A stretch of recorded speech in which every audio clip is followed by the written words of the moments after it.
સૌથી પહેલા ખજૂર ડ્રાયફ્રૂટ રોલ બનાવવા માટે મેં અહીંયા 2 કપ પોચો ખજૂર આવે છે તે લીધો છે. ખજૂરના બી કાઢીને તેને નાના ટુકડામાં સમારી લીધો છે. તમારે નાના ટુકડામાં ના સમારવો હોય તો તેને મિક્સર જારમાં ક્રશ પણ કરી શકો છો અને તમે ખજૂર રોલ બનાવવા માટે ગમે તે ખજૂરનો ઉપયોગ કરી શકો છો. હવે ડ્રાયફ્રૂટ્સને નાના ટુકડામાં સમારીને તૈયાર કર્યા છે. 25 નંગ બદામ, 25 નંગ કાજુ, 2 ટેબલસ્પૂન પમ્પકિન સીડ્સ, 2 ટેબલસ્પૂન ચારોલી, 2 ટેબલસ્પૂન મગજતરીના બી, 2 ટેબલસ્પૂન અખરોટ, 2 ટેબલસ્પૂન પિસ્તા અને રોલને કોટ કરવા માટે 2 ટેબલસ્પૂન ખસખસ અને 1 ટેબલસ્પૂન એકદમ બારીક સમારેલા પિસ્તા અને ઇલાયચી પાવડર. આમાંથી તમને જે ડ્રાયફ્રૂટ્સ પસંદ હોય તેને નાખી શકો છો અને ના પસંદ હોય તેને સ્કીપ પણ કરી શકો છો, અથવા તમારા ઘરમાં જે ડ્રાયફ્રૂટ અવેલેબલ હોય તે લઈ શકો છો અને બિલકુલ ના ઉમેરવા હોય તો સ્કીપ પણ કરી શકો છો, અથવા ડ્રાયફ્રૂટની જગ્યાએ તમે શિંગદાણાને રોસ્ટ કરીને તેના ટુકડા કરીને પણ ખજૂર રોલ બનાવી શકો છો. હવે કઢાઈમાં 2 ટેબલસ્પૂન ખસખસ અને 1 ટેબલસ્પૂન બારીક સમારેલા પિસ્તાને ગેસની લો ફ્લેમ ઉપર રોસ્ટ કરી લઈએ. ફક્ત 1 જ મિનિટ રોસ્ટ કરવાના છે. હાઈ ફ્લેમ નથી રાખવાની કારણ કે ખસખસ ઝડપથી બ્રાઉન થઈ જશે, એટલે લો ફ્લેમ જ રાખીશું. બસ 1 મિનિટમાં પ્લેટમાં લઈ લઈશું. તમે જોઈ શકો છો હલકોસો કલર ચેન્જ થઈ ગયો છે. ફરી તે જ કઢાઈમાં બાકીના બધા જ ડ્રાયફ્રૂટને રોસ્ટ કરી લઈએ. કાજુ, બદામ, પિસ્તા, અખરોટ, ચારોલી, પમ્પકિન સીડ્સ અને મગજતરીના બીમાં થોડું ઘી નાખીને રોસ્ટ કરીશું. ગેસની લો ફ્લેમ પર ફક્ત 1 થી 1.5 મિનિટ ઘીમાં રોસ્ટ કરવાથી તેનો ક્રન્ચી ટેસ્ટ ખજૂર રોલમાં બહુ સરસ આવશે. બસ હલકા રોસ્ટ થઈ જાય એટલે ગેસની ફ્લેમ બંધ કરીને તેને પ્લેટમાં ટ્રાન્સફર કરી લઈએ. ફરી તે જ કઢાઈમાં 2 ટેબલસ્પૂન ઘી એડ કરીને તેમાં જે મેં ખજૂરને બારીક સમારીને તૈયાર કર્યો છે તેને એડ કરી દઈએ.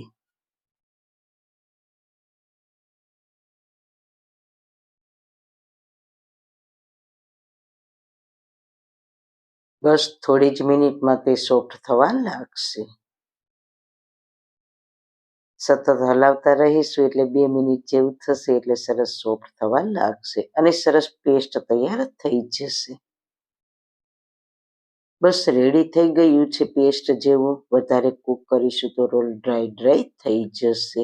બસ એકવાર સોફ્ટ થઈ જાય એટલે ગેસની ફ્લેમ બંધ કરીને તેમાં રોસ્ટ કરેલા ડ્રાયફ્રૂટને એડ કરીશું. ખજૂર રોલને ફ્લેવરફુલ બનાવવા માટે મેં ઇલાયચી પાવડર એડ કર્યો છે, પણ કેમેરો ચાલુ કરતા ભૂલી ગઈ છું એટલે તમને બતાવી શકી નથી. બધી જ સામગ્રીને સારી રીતના મિક્સ કરી લઈએ અને ગેસની ફ્લેમ બંધ છે. 2 મિનિટ જેવું મિક્સ કરીશું એટલે ડ્રાયફ્રૂટ સરસ ખજૂરમાં મિક્સ થઈ જશે, નહીંતર ડ્રાયફ્રૂટ ખજૂરની બહાર અલગ અલગ વિખરાયેલું લાગશે. ધીરે ધીરે મિક્સ થઈને બિલકુલ લચકાદાર જેવા ફોર્મમાં આવી જશે. ડ્રાયફ્રૂટ સરસ રીતના મિક્સ થઈ જશે એટલે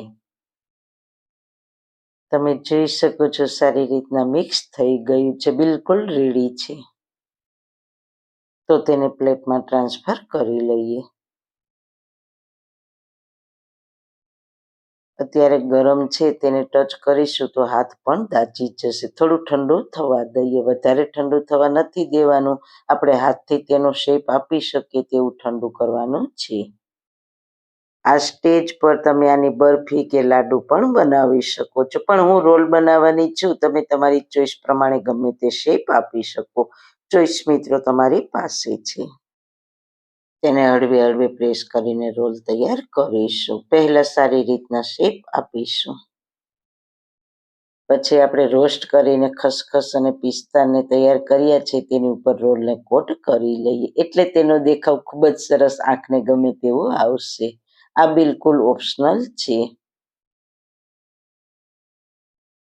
સાઈડમાં અને બધી જ બાજુ સારી રીતના કોટ કરી લઈએ. આ રીતના પ્રેસ કરીશું એટલે તેની ઉપર સ્ટીક થઈ જાય, કારણ કે હજુ રોલ ગરમ છે એટલે આરામથી સ્ટીક થઈ જશે. પછી રોલ આ રીતના રેડી થઈ જાય એટલે આપણે રોલને બટર પેપરમાં આપણે ચોકલેટનો રોલ કરીએ તે જ રીતના રોલ કરીને બંને સાઈડથી ટાઈટ પેક કરીશું. જો તમારી પાસે બટર પેપર ના હોય તો રોલને એમ જ ફ્રીજમાં સેટ થવા રાખી દેશો તો પણ સેટ થઈ જશે.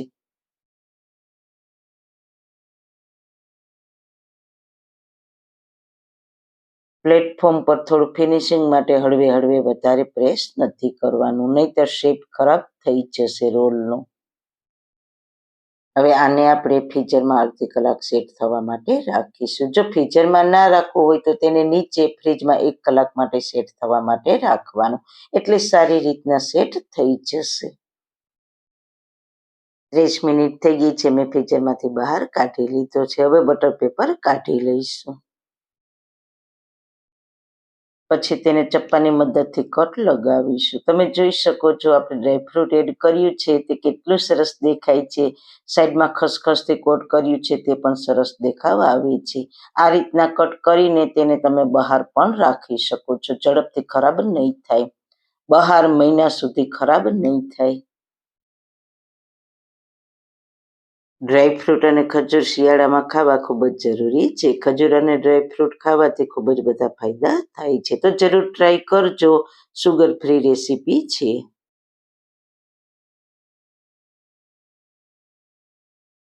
પેલા પેનમાં 1 ચમચી દેશી ઘી ગરમ મૂકીશું. તેમાં 50 ગ્રામ બદામ લઈશું. બદામ આપણા માટે ખૂબ જ હેલ્ધી હોય છે. બાળકોથી લઈને વડીલો સુધી બધા જ ભોજનમાં થોડી થોડી બદામ સામેલ કરો, કારણ કે તેમાં સારા એવા ન્યુટ્રિશન હોય છે. હજુ આપણે હેલ્ધી સામગ્રી ઉમેરીશું. 50 ગ્રામ કાજુ લઈશું. હું બધી જ સામગ્રીનું મેજરમેન્ટ ગ્રામમાં જણાવીશ, એટલે તમે આસાનીથી બજારમાંથી લઈ આવી શકો અને મીઠાઈને ઘરે આસાનીથી બનાવી શકો. 30 ગ્રામ આપણા દિમાગના શેપના અખરોટ લઈશું. તે મગજ માટે ખૂબ જ ફાયદાકારક છે. 30 ગ્રામ પિસ્તા લઈશું. બધી સામગ્રીને ઘીમાં લો ફ્લેમ ઉપર સાતળી લઈએ. મોઇશ્ચરનો ભાગ હોય તો દૂર થઈ જાય અને ક્રિસ્પી થઈ જાય. આમાં બધા જ ડ્રાયફ્રૂટ તમે તમારી ચોઈસ પ્રમાણે પ્લસ માઇનસ કરી શકો છો. ચોઈસ મિત્રો તમારી પાસે છે. હવે તેને એક પ્લેટમાં લઈને ઠંડા કરી લઈએ. ઠંડા થઈ જાય એટલે તેને નાના ટુકડામાં વાટી લઈશું. તેને પીસીને પાવડર નથી કરવાનું. તમે ચપ્પાથી પણ કટ કરી શકો અથવા ખાયણી દસ્તાથી થોડા થોડા વાટી શકો. હું અહીંયા ચોપરમાં ચોપ કરીશ. બસ આ રીતના ટુકડા કરીને મીઠાઈમાં નાખીશું એટલે દરેક ટુકડામાં તેનો ક્રન્ચી સ્વાદ આવશે. ખાવામાં ખૂબ જ સરસ લાગશે. ફરી તે જ પેનમાં 3 ટેબલસ્પૂન ઘી ગરમ મૂકીશું. ઘી ગરમ થાય એટલે ગેસની ફ્લેમ સ્લો કરીને આપણે લઈશું શિયાળામાં ખાવાથી હેલ્થ માટે ગુણોનો ખજાનો ગુંદ. ગુંદની તાસીર ગરમ હોવાથી શિયાળામાં તેને ખૂબ જ ખાવામાં આવે છે. તેમાં ખૂબ જ માત્રામાં ન્યુટ્રિશન હોવાથી હેલ્થ માટે ખૂબ જ સારો છે. તેને ઘીમાં થોડો થોડો કરીને ફ્રાય કરીશું, એટલે ખાતા સમયે દાંતમાં ચીપકે નહીં. બસ આ જ રીતના બધો જ ગુંદ ફ્રાય કરીશું.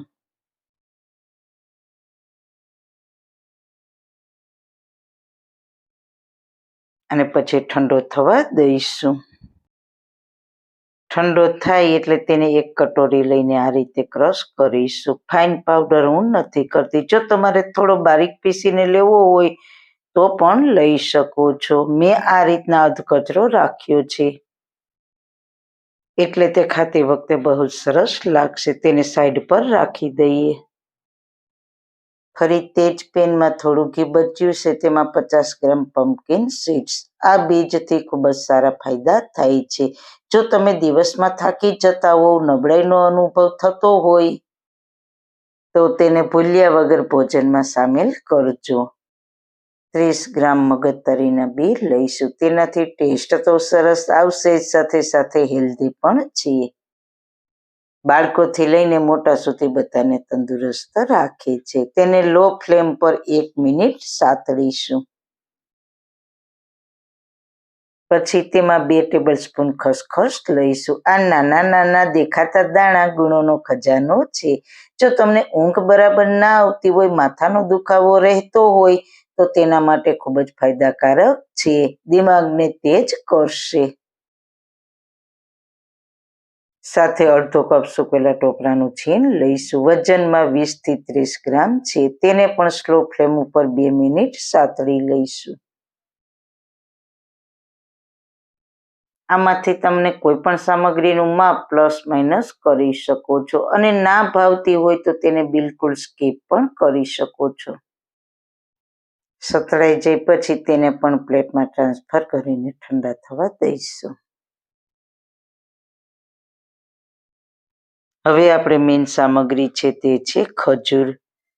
અહીંયા મેં 500 ગ્રામ દેશી ખજૂર લીધો છે. જો તમારે પોચો ખજૂર આવે છે તે લેવો હોય તો તે પણ લઈ શકો છો. આ દેશી ખજૂર બી અલગ કરવામાં થોડો કઠણ લાગે છે, પણ ખાવામાં તો બિલકુલ સોફ્ટ હોય છે. આ ખજૂરનો ખજૂર પાક બનાવવાથી તેની નાની નાની કણી જેવો ટેસ્ટ ખજૂર પાકમાં બહુ સરસ આવે છે. પહેલા મેં ખજૂર ખાવાના ફાયદા મારી ચેનલ પર શેર કરેલ છે. તેની લિંક ડિસ્ક્રિપ્શન બોક્સમાં મૂકેલી છે. પોચા ખજૂરને ગરમ કરવાથી તે એકદમ સોફ્ટ થઈ જાય છે, પણ તમને જે ગમે તે ખજૂર લઈ શકો છો. તેની અંદર જે બીનો ભાગ છે તેને અલગ કરી લઈએ. ખજૂરને સારી રીતના ધોઈને તેનો ઉપયોગ કરવો.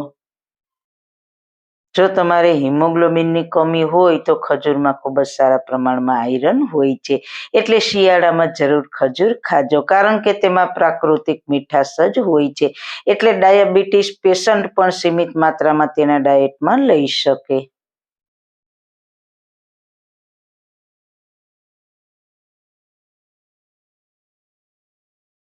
તેના બી કાઢીને તેને મિક્સર જારમાં થોડા ક્રશ કરી લઈએ, એટલે તેની પેસ્ટ સારી રીતના થઈ જાય.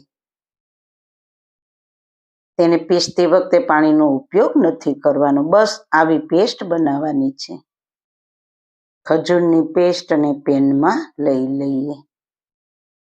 ખજૂરમાં 2 ચમચી દેશી ઘી નાખીશું.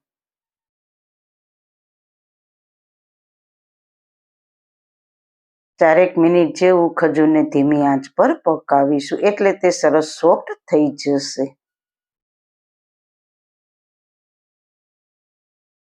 તમે જોઈ શકો છો ખજૂર સરસ રીતના સોફ્ટ થઈ ગયો છે.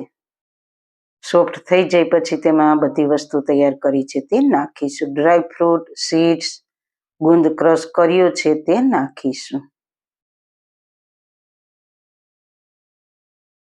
અને સારી રીતના મિક્સ કરીશું.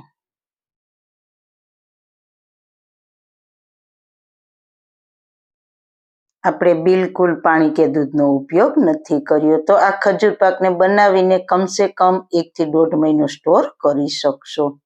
ફ્રીજમાં રાખવાની કોઈ જરૂર નથી. હજુ આપણે આમાં જે સામગ્રી ઉમેરી છે તેમાં જે તત્વો છે તે આપણું શરીર સારી રીતના એબ્ઝોર્બ કરે તેના માટે 1 ટીસ્પૂન સફેદ મરીનો પાવડર, સાથે 1 ટેબલસ્પૂન સૂંઠ પાવડર એડ કરીશું. સૂંઠ પાવડર શિયાળામાં આપણી હેલ્થ માટે ખૂબ જ સારો. ખજૂર પાકને ફ્લેવરફુલ બનાવવા માટે 1 ટીસ્પૂન ઇલાયચી પાવડર. સાથે આપણે એક સામગ્રી હજુ લઈશું. તેની ખુશ્બુ બહુ સરસ આવે છે. ખુશ્બુ કરતાં પણ તેનાથી વધારે તેના સારા ફાયદા છે. તેને આપણે છીણીને નાખીશું. આ જાયફળ છે, બસ 1/4 ટીસ્પૂન જેટલું છીણવાનું. એકદમ સ્લો ફ્લેમ પર આ રીતે પ્રેસ કરીને મિક્સ કરીશું, એટલે બધા જ ડ્રાય ફ્રૂટ ખજૂરની સાથે સારી રીતના મિક્સ થઈ જાય. સારી રીતના મિક્સ થઈ જાય એટલે તેને પ્લેટમાં બટર પેપર રાખીને તૈયાર કર્યું છે તેમાં સેટ થવા માટે રાખીશું. તમે કોઈ પણ ડીશ કે થાળીમાં સેટ થવા માટે રાખી શકો છો. આ રીતના પ્રેસ કરીને સેટ કરીશું. પછી ઠંડુ થવા દઈશું. તેને ઠંડુ થતાં 1 કલાક જેવો સમય લાગશે. બસ આપણો બહુ જ જાજો હેલ્ધી ટેસ્ટી ગુંદવાળો ખજૂર પાક ખાવા માટે તૈયાર છે. તો જોતાં જ ખાવાનું મન થઈ જાય તેવો બન્યો છે ને. બાકી 1 કલાક બાદ સરસ સેટ થઈ ગયું છે. તો શિયાળા માટે ખાસ ખજૂર પાક સેટ થઈ ગયો છે. તો તેને ડિમોલ્ડ કરીને ઉપરથી બટર પેપર અલગ કરી લઈએ. પછી તેને ચપ્પાથી કટ લગાવીશું. તમે જોઈ શકો છો સરસ સેટ થઈ ગયો છે અને કટ પણ સરસ રીતના થઈ જાય છે. ના ખાંડ ના ગોળ, બહુ જ હેલ્ધી દવા જેવી મીઠાઈ બનીને તૈયાર થઈ ગઈ છે. બસ 1 પીસ ખાઈને ભરપૂર માત્રામાં કેલ્શિયમ, આયરન, વિટામિન, મિનરલ્સ, ઝીંક, મેગ્નેશિયમ જેવા તત્વો મળી જશે. શરીરમાં હિમોગ્લોબિનની કમી નહીં આવવા દે. ગુંદવાળો ખજૂર પાક ખાવામાં તો બહુ સરસ ટેસ્ટી છે, સાથે સાથે હેલ્ધી પણ છે જ. તો શિયાળામાં વારંવાર બનાવીને ખાવો. નાનાથી લઈને મોટા સુધી ડાયાબિટીસ પેશન્ટ બધા જ ખાઈ શકશો અને તમારી હેલ્થને તંદુરસ્ત રાખી શકશો. તો ઝડપથી આપ બનાવો, ખાવો અને પૂરા પરિવારને ખવડાવીને તંદુરસ્ત રાખો. જો તમને મારી રેસીપી પસંદ આવી હોય તો ફ્રેન્ડ્સ ફેમિલીમાં શેર કરવાનું બિલકુલ ભૂલતા નહીં. અને હા, મારી ચેનલને સબસ્ક્રાઈબ કરજો. ફરી મળીશું નવી રેસીપી સાથે. જય શ્રી કૃષ્ણ. જો તમારા વાળ ખરે છે, નાની ઉંમરમાં સફેદ છે, વાળનો ગ્રોથ નથી થતો, વાળમાં ખોડો છે, તો આ તમામ પ્રશ્નોના સોલ્યુશન છે આ હેર ઓઇલમાં. તો અનેક પ્રકારની ઔષધિ ગુણોથી ભરપૂર આ હેર ઓઇલના ઓર્ડર અમે લઈએ છીએ. તો તેના કોન્ટેક્ટ નંબર નીચે આપેલા છે.